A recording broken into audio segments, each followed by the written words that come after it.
Biasanya mulai aktivitas Rasulullah SAW dari sepertiga malam.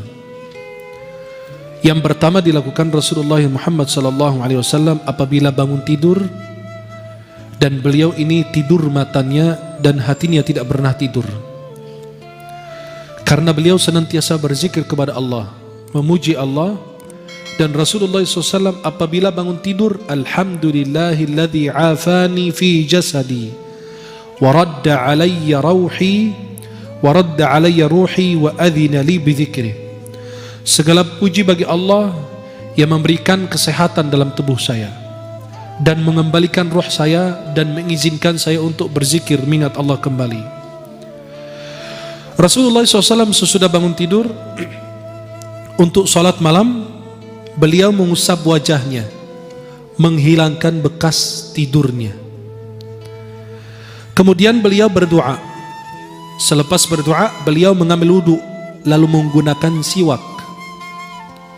Karena salah satu sunnah adalah menggunakan siwak khususnya bangun tidur.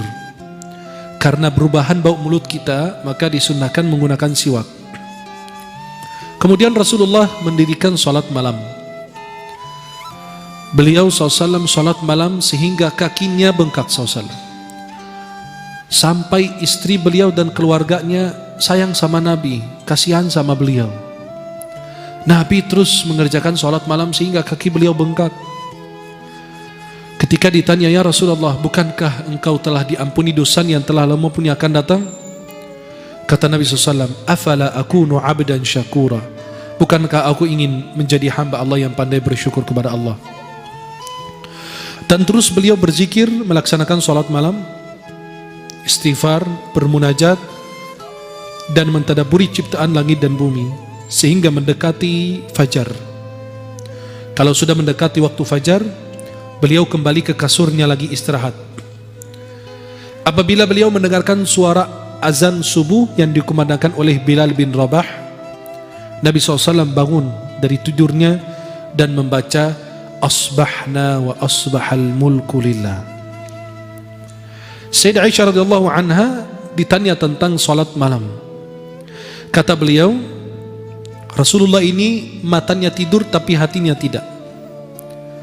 Rasulullah ini tidur di awal malam dan bangun di akhir malam, fayusalli thumma yarji'u ila firashi. Lalu bangun Nabi SAW sepertiga terakhir malam hari. Beliau SAW bangun melaksanakan salat malam, kemudian beliau kembali ke kasurnya lagi. Apabila azan sudah dikumandangkan, Nabi SAW bangkit dari tidurnya. Kalau ada perlu, Nabi SAW bangun untuk mandi. Wa illa tawadda'a wa kharaj. Kalau tidak, beliau SAW cuma hanya wudu lalu keluar melaksanakan salat. Apabila beliau SAW keluar dari rumahnya, beliau baca doa, Bismillah, tawakkaltu ala Allah, wala hawla wala quwata illa billah. Ya mungkin kita sering lupa. Kita memberi salam lalu kita keluar, Bismillah, tawakkaltu ala Allah, wala hawla wala quwata illa billah. Dari Ummu Salamah radhiyallahu anha, istri Rasulullah, beliau mengatakan, kana idza kharaja min baitihi qala. Apabila Nabi SAW ingin keluar dari rumahnya, beliau membaca doa berikut ini. Bismillah, tawakkaltu ala Allah, Allahumma inni a'udzu bika an adilla aw udall, aw azilla aw uzal, aw adlima aw uzlam, aw ajhal aw yujhala alai. Ini doa yang dibaca Rasulullah SAW ketika mau keluar dari rumah. Apabila Nabi SAW masuk masjid, Nabi SAW memerintahkan Bilal untuk mengumandangkan salat, untuk iqamat. Kemudian Nabi SAW meluruskan saf para sahabatnya. Nabi ketika jadi imam, beliau menghadap kepada sahabat, lalu beliau merapikan saf sampai kadang-kadang berjalan ke arah kanan, terus berjalan ke kiri, merapikan saf. Alhamdulillah sekarang saf kita kalau lagi sholat berantakan, ada yang di depan, ada yang di belakang. Di rakaat pertama rapi, rakaat kedua ada yang maju, ada yang mundur, ada yang jauh, ada yang nempel, ada yang begitu. Maka Nabi SAW memperhatikan. Kenapa? Kata Nabi, kalau kalian berantakan saf, hati kalian ikut berantakan. Maka itu saf itu apa? Meluruskan saf, merapikan saf. Maka setiap kali imam maju, istaqimu, istau, i'tadilu, luruskan, rapatkan saf kalian gitu. Kemudian Rasulullah SAW salat subuh berjamaah sebagai imam. Sesudah melaksanakan salat subuh, beliau SAW selesai istighfar 3 kali lalu menghadap kepada sahabat. Man ra'a minkumul ru'yal lailah. Siapa yang lihat tadi malam ada melihat mimpi. Kalau ada yang melihat mimpi, Nabi tafsirkan, Nabi jelaskan. Rasulullah SAW menjelaskan. Maka kalau siapapun melihat mimpi, kan mimpi itu ada tafsirnya. Dan mimpi itu dibagi 3. Mimpi itu ru'ya minallah, mimpi dari Allah, dan itu ada tafsirnya. Yang kedua, hulmu minasyaitan, mimpi atau bisikan dari syaitan, gangguan dari syaitan, tidak ada tafsirnya. Ketika kita mengalami tafsir atau mimpi buruk, bangun tidur, kita langsung buang ludah ke kiri 3 kali. 3. Kemudian ganti posisi tidur. Tadi tidur kanan, pindah ke kiri, dan seterusnya. Yang ketiga, dan jangan diceritakan mimpi buruk itu karena tidak akan terjadi insya Allah. Yang ketiga, bisikan dari syaitan, disebut bisikan dari hati kita, bisikan hati. Namanya hadithu nafs. Hadithu nafs itu bisikan dari hati. Artinya apa? Kepingin ketemu orang, ternyata muncul dalam mimpi. Atau orang itu setiap hari antum manggil namanya. Contoh, yang sering dipanggil mungkin di masjid Permata Kalbu, Karma. Contoh, antum masuk masjid, Karma di mana? Karma, Karma, Karma. Malam hari muncul Karma di mimpi. Astagfirullah. Tapi bukan dalam bentuk karma, tapi dalam bentuk jin. Astagfirullah. Maka karma muncul itu bukan tidak ada tafsir mimpinya, tapi itu bisikan dari hati. Kenapa? Karena antum berinteraksi dengan orang tersebut. Dan siapapun melihat mimpi benar, itu ada tafsirnya. Sampai kalau orang mengaku lihat Rasulullah, ada tafsirnya. Di dalam Fathul Bari, syarah Sahih Bukhari, Muhammad bin Sirin mengatakan, kalau ada orang mengaku lihat Rasulullah dalam mimpi, kita bilang, ayo ceritakan ciri-cirinya. Kalau dia ceritakan, oh hidung Nabi begini, alis Nabi begini, pipinya Nabi begini, jenggot Nabi begini, kalau betul, ya betul. Kalau tidak, berarti bukan Rasulullah. Tapi dia percaya, itu bisa siapa aja. Tapi kalau lihat Rasulullah, pasti, oh ini tadi malam saya mimpi Rasulullah, coba ceritakan cirinya, rambutnya gimana, hidungnya gimana, alisnya gimana, apa, diceritakan. Kalau betul sesuai, itu betul mimpi Rasulullah. Karena syaitan tidak akan menyerupai Rasulullah dalam mimpi. Lalu SAW duduk berzikir, selesai sholat subuh, menafsirkan mimpi sahabat, kemudian beliau SAW menjelaskan atau duduk berzikir sampai terbit matahari. 15-20 menit kemudian beliau salat 2 rakaat yang kita sebut 2 rakaat isyraq. Itu dikerjakan oleh Nabi SAW setiap pagi. 2 rakaat isyraq itu ada keutamaannya. Dalam Sunan At-Tirmidzi dari Anas bin Malik, Rasulullah bersabda, barang siapa salat subuh, ya, salat subuh kemudian duduk berzikir sampai terbit matahari, lalu dia salat 2 rakaat, maka akan dicatat pahala baginya haji dan umrah sempurna 3 kali. Dan Nabi SAW selalu menjaga salat sunnah qabliyah subuh. Karena Nabi bersabda dalam Sahih Muslim dari Aisyah radhiyallahu anha, rakaat al-fajri khairu minad dunya wa ma fiha. 2 rakaat fajar lebih baik dari dunia beserta isinya. Subhanallah. Ini baru yang sunnah, belum lagi yang wajib. Kemudian selesai beliau SAW mengimami para sahabat. Kadang-kadang Rasulullah mau panjang bacaannya, tapi ada tangisan anak kecil di belakang, Nabi bercepat biar ibunya tidak khawatir. Zaman sekarang kalau imam lihat anak lagi nangis di belakang, malah panjang bacaannya. Itu ibunya kan kepikiran, maka itu dipercepat. Kemudian sahabat duduk bersama Rasulullah SAW, duduk bertadarus, bicara tentang urusan pribadi mereka, ngobrol bersama Nabi, urusan agama dan urusan dunia. Nabi mengajarkan mereka, menasihati mereka, dan Nabi mendengarkan curhatan mereka dan cerita-cerita yang disampaikan. Bahkan kadang-kadang mereka cerita-cerita tentang masa jahiliyah. Lalu mereka tertawa dan Nabi tersenyum. Nabi itu nggak tertawa, Nabi itu maksimal tersenyum sampai kelihatan gegerahannya aja. Kemudian Rasulullah sama sahabat cerita-cerita tentang masa jahiliyah. Tuh ingat dulu kalian punya Tuhan dari ajwa, dari kurma. Kamu lapar makan tangan Tuhan, lapar lagi makan hidung Tuhan, kuping Tuhan, habis Tuhan dimakan. Itu cerita-cerita begitu diceritakan sama Rasulullah bersama para sahabat, lalu mereka bertertawa, Nabi SAW tersenyum sallallahu alaihi wasallam. Nabi SAW mensunnahkan untuk sholat duha, dan Nabi SAW terus-menerus melakukannya. Sayyidah Aisyah radhiyallahu anha mengatakan Rasulullah SAW sholat duha 4 rakaat dan kadang-kadang lebih dari 4 rakaat. Sholat duha ini pahalanya apa? Sedekah 360 sedekah untuk sendi yang ada dalam tubuh kita. Minimal sholat duha rakaatan, 2 rakaat. Nih, aqalluha minimal 2 rakaat. Aktsaruha paling banyak tidak ada batasnya. Tapi ulama mengatakan bahwa sholat duha itu ada 3 pendapat jumlah rakaat. Ada yang bilang 8, ada yang bilang 11, ada yang bilang tidak ada batas. Kemudian waktunya salat duha sesudah terbit matahari 10 menit sampai menjelang zuhur 10 menit juga atau 15 menit. Berarti dari terbit matahari 15 menit atau 10 menit sampai menjelang zuhur itu waktu salat duha.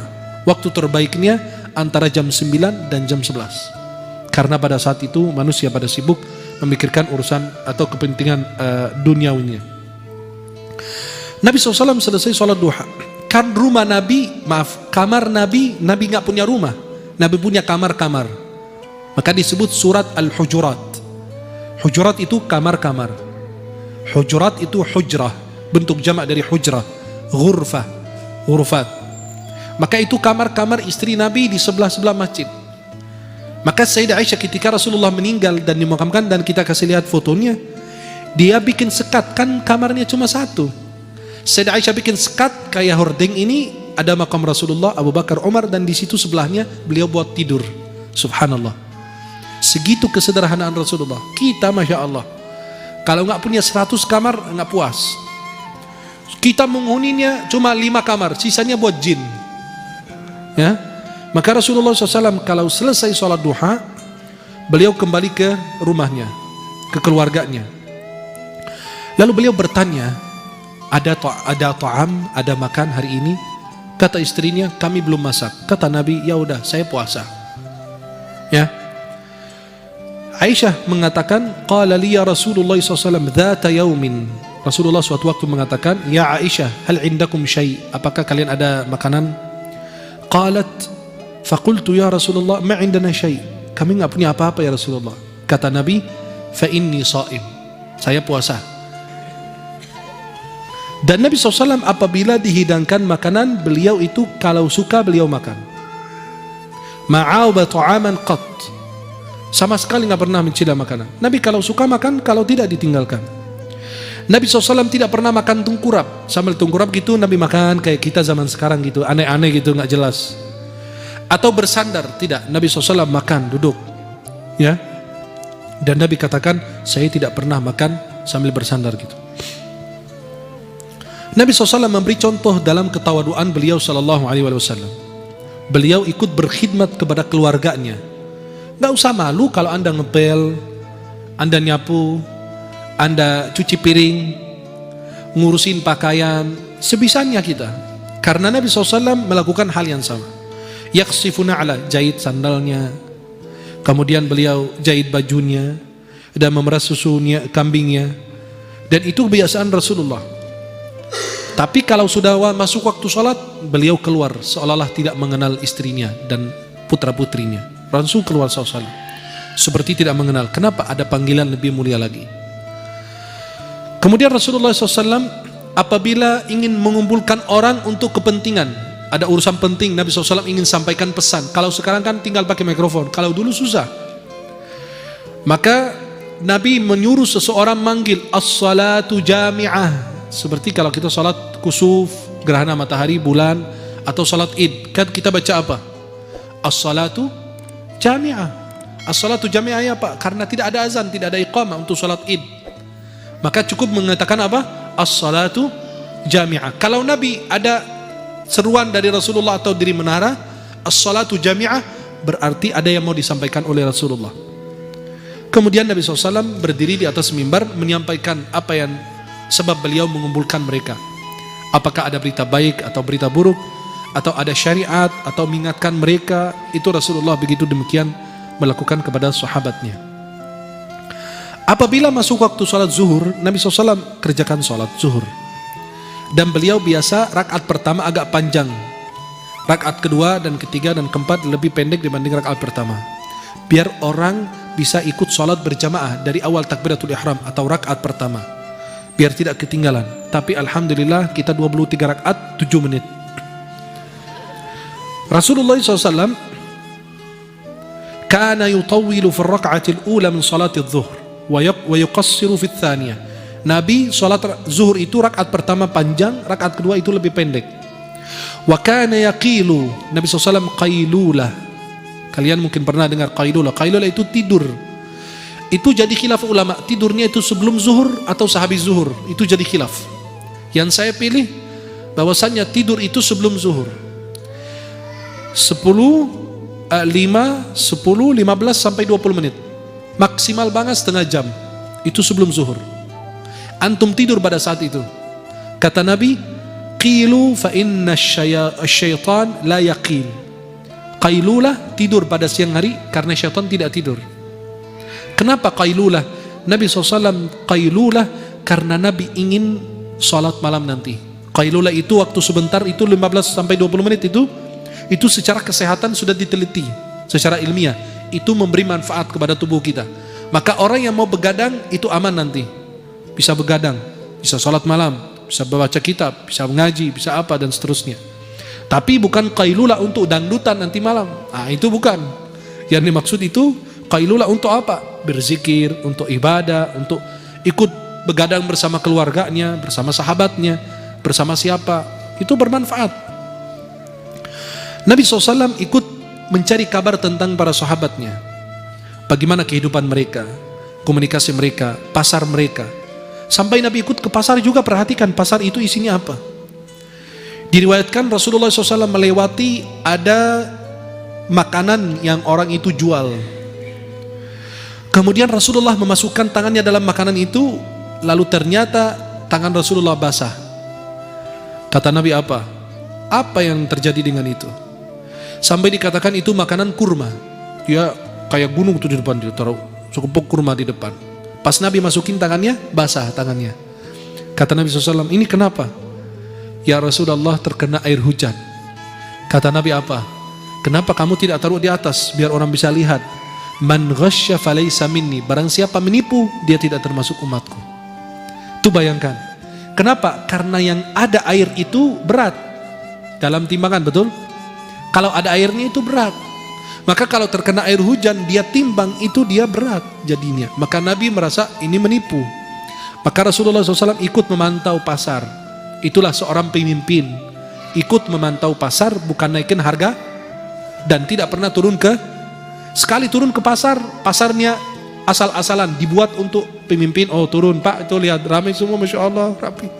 Ayamnya bagus, sehat walafiat, gemuk lagi. Itu ikannya, ikan hiu, apa semua bagus. Pak, cabainya murah Pak, tuh lihat. Begini semua di seluruh dunia begitu. Biasanya begitu. Sandiwara semua, kebanyakan. Kecuali yang benar-benar istiqomah turun ke pasar-pasar tradisional yang benar-benar tidak pernah disentuh oleh orang. Kemudian Rasulullah SAW dan Rasulullah SAW sebagaimana dikatakan Umar bin Khattab, kana Rasulullah yasmuru inda Abi Bakrin al-laila kadzalika fil amri min umuril muslimin wa ana ma'ahum. Rasulullah, Sayyidina Abu Bakar, Sayyidina Umar, mereka berkumpul di dalam rumah Abu Bakar untuk membahas, mendiskusi urusan berkaitan dengan umat Islam. Maka Nabi begadang kalau ada perlunya, ada manfaatnya. Dan Rasulullah SAW melarang kita begadang kecuali apa? Mengaji, menemani keluarga, menuntut ilmu, atau ada keperluan yang lain.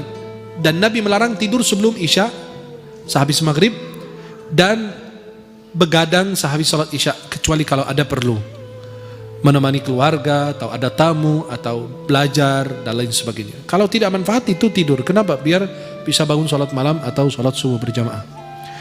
Rasulullah SAW duduk bersama orang-orang beriman, sahabatnya, dan menjenguk orang yang sakit. Dan kalau ada yang mengundang Nabi, Nabi datang. Nabi SAW berjalan untuk memenuhi hajatnya orang lemah, orang miskin. Nabi SAW tidak pernah jijik atau benci atau tidak senang dengan seorang janda ketika ada perlu sama Nabi. Ya Rasulullah, tolong temani saya ada urusan ini, biar diselesaikan. Nabi ikut temani beliau. Wal miskin fayaqdi lahul hajah. Dan orang miskin kalau perlu sama Nabi SAW, kalau ada keperluan, Nabi menemani beliau sampai diselesaikan hajatnya. Dan Nabi SAW mencari kabar tentang para sahabat, jenguk orang yang sakit. Dan Nabi SAW selalu memantau para sahabatnya. Dan inilah kehidupan Rasulullah SAW, mengingatkan mereka, mendakwai mereka, amar ma'ruf, nahi munkar, menjenguk orang yang sakit, dan menolong orang yang membutuhkan pertolongan. Dan dakwah itu adalah apa? Kepentingan yang benar-benar diperhatikan oleh Rasulullah Muhammad SAW. Apabila sudah masuk malam, Nabi SAW salat isya, kalau ada urusan umat, atau ada ngobrol sama sahabat, atau bersama keluarga, kalau tidak, Rasulullah SAW tidur. Apabila beliau ingin tidur, beliau wudhu lebih dahulu. Kemudian beliau membersihkan kasurnya dengan ujung sarungnya. Kenapa? Takut di situ ada binatang yang membahayakan. Itu salah satu sunnah sebelum kita tidur. Lalu Nabi SAW berzikir kepada Allah, berdoa, kemudian tidur sebelah kanan.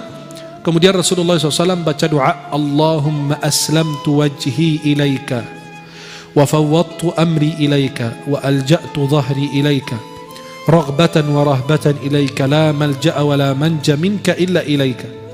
Allahumma amantu bi kitabika alladhi anzalta wa bi nabiyyika alladhi arsalta fa in mutta min lailatik, apabila engkau mati atau meninggal di malam hari tersebut sesudah baca doa tersebut, fa anta 'alal fitrah, maka engkau mati dalam keadaan fitrah, keadaan suci. Waj'aluhunna akhir ma tatakallamu bih, jadikan doa tersebut adalah doa yang terakhir kau baca sebelum tidur.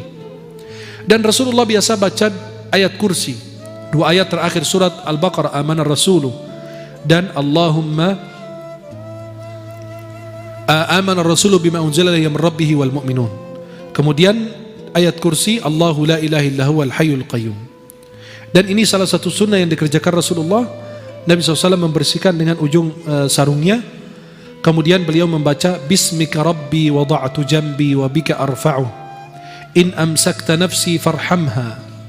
Ya Allah, dengan namamu aku meletakkan tubuh ini, dan dengannya saya akan bangun kembali. Jika engkau menahan roh saya, maka rahmatilah diri saya ini. Wa in arsaltaha fahfadha, kalau engkau melepas roh saya ini kembali dalam tubuh saya, maka jagalah roh dan diri saya ini ya Allah, sebagaimana engkau menjaga hamba-hambamu yang saleh. Kemudian inilah kehidupan Rasulullah SAW setiap hari, kecuali kalau ada keperluan, ada perang atau ada apa, kegiatan yang berbeda dengan apa yang kita sudah ceritakan. Maka kehidupan Rasulullah SAW lillahi ta'ala, qul inna salati wa nusuki wa mahyaya wa mamati lillahi rabbil alamin.